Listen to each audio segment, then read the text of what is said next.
Tim, here in my new home office. It's not completely done. I will give you a tour when it's all set up. We've got a little bit more furniture to come and some stuff to hang on the walls. But overall, this is probably where I will do my videos, just at my desk in front of the fireplace. But we'll see. I may change it up. Actually here today to talk about the book I just finished, which was Every Tom, Dick, and Harry by Elinor Lipman. I needed something for humor on my bingo board. I will try to remember to insert my current bingo board. This is like my 21st book of the year on my goal to 40, so I'm a little bit ahead of halfway there, but this book was billed as humorous, and so I chose it for the humor, like, square. Was it funny? I didn't think so. I didn't find it particularly funny. It is a story. It's set in a small town in Massachusetts called Harrow. It's all told by Emma. She has inherited her parents' her dad and stepmom's estate sales business.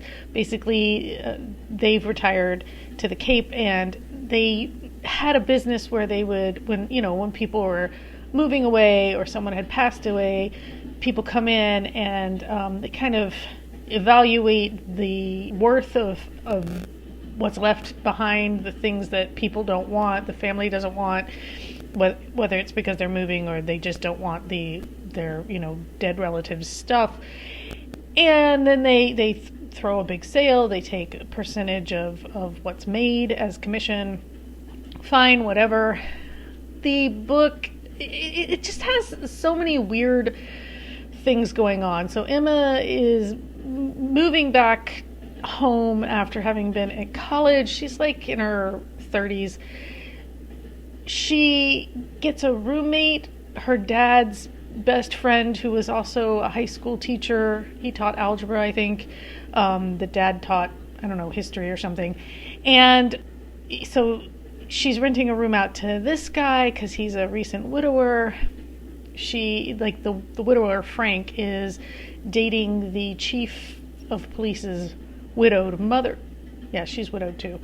And then Emma starts dating the chief of police, and Emma's going to do an estate sale for a house that used to belong to the previous chief of police, who was forced to resign, and he moved away to Florida, but it turns out the house used to be a cat house. Let's say not full of cats, but if you get my drift. Now, to be fair, when I was a kid, one of my favorite movies was The Best Little Whorehouse in Texas. I don't know why I loved that movie so much, and I'm pretty sure I didn't understand any of what was actually happening in it, but I don't know. Anyway, and then there's stuff with Frank's stepdaughters. This book was like, if you've ever gone to someone's house for a meal, maybe it's Thanksgiving, or maybe it's, just supposed to be a big party, and the person realizes they have not enough food, or the turkey's not big enough for everyone, so they just throw a bunch of side dishes out there, just seemingly at random, thinking maybe that everyone will find something they like, and so everybody will get enough to eat because there's so many different things that everybody will find something they like, right? That's this book. Like, the main plot, which is, I guess, about this, I guess it's supposed to be about this house that used to be a brothel that Emma is, discovering that people in town used to frequent, and all that. But then there's her side romance, and Frank and his romance, and his family drama, and there's so much going on, and it's not even that interesting. And Emma as a character is not, I didn't really like her very much, and we're in her head because it's all first person from her point of view. It didn't work on pretty much any level for me, and I got about halfway through it and realized I was bored and didn't care what happened with this house or with any of these characters. So I just skimmed the second half of the book, and It ends with, I guess it's a comedy because it ends with weddings and things like that. I just didn't care. There were so many characters, and none of them were that interesting. I think the only good thing was Emma and Frank had a pretty cute, like, dynamic.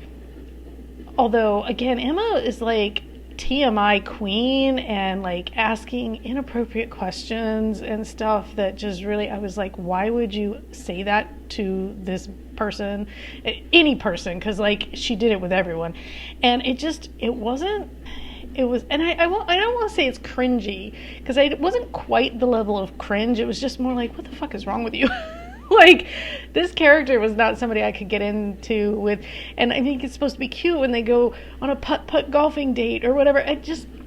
None of it was that interesting, and like her idea of funny when she was being, sarcastic or witty was not funny. So, I don't know. But I'm still going to put it in my humor square because it's billed as like some kind of funny, cute book. I gave it 2.3 stars, so a 2-star on Goodreads, because I mean it's competently written, it's just not very interesting, and like none of these characters are really very interesting. And then there's kind of this very tiny plot with all this padding, a tiny turkey and all the side dishes, and it's just not good. So anyway, that's Every Tom, Dick, and Harry by Elinor Lipman. If you've read it, let me know. If you've read other things by her, she had like a long list of books at the front of this book, like of things she's written. So I mean, maybe some of the other ones are better. I have no idea. I don't know if this is supposed to be the start of a series about this small town, or maybe it's the middle of a series about this small town and I was supposed to know who some of these people were.